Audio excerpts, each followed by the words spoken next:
Now let us see the 58th question. The major product formed in dehydrohalogenation reaction of 2-bromopentane is a pent-2-ene is the major product. This product formation is based on upon which of the following options the pent-2-ene is the major product. Okay, now let us verify each and every option. First option. What do you mean by Huckel's rule? The Huckel's rule, which is used to verify the given compound exhibit the aromatic or non-aromatic.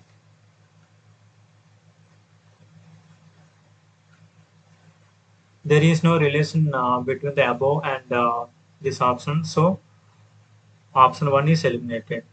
Kuhn's rule tells about the spin multiplicity. Here there is no use of spin multiplicity. That's why option 3 also eliminated. Okay, now let us verify the option 2 and option 3. Option 2, Sedgwick's flow.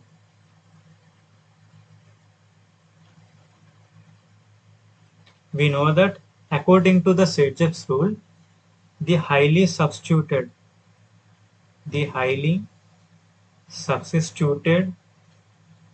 alkene is more stable.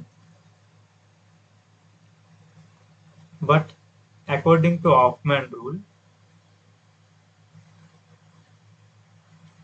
less substituted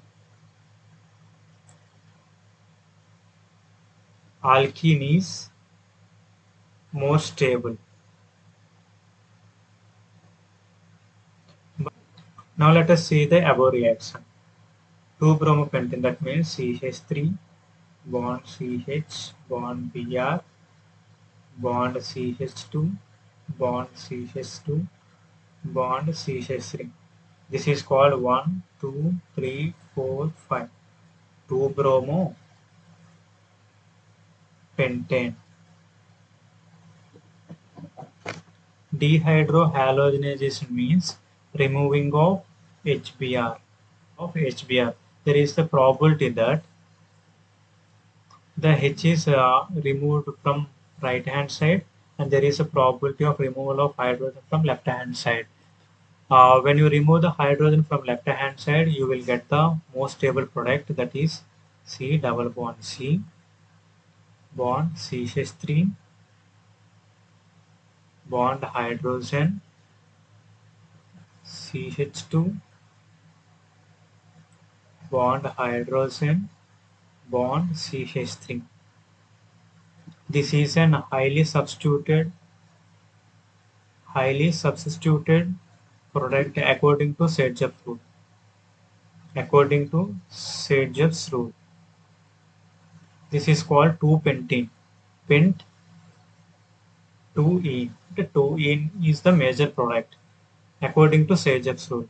Now let us see the product according to Hoffman. Here the product is H2C double bond CH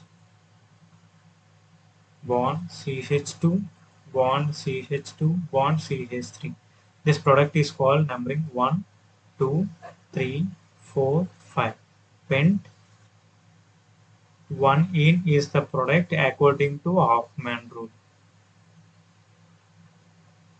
But above product is pent 2-ene. This is according to the Sedgwick's rule. So our answer is 2 is our correct answer.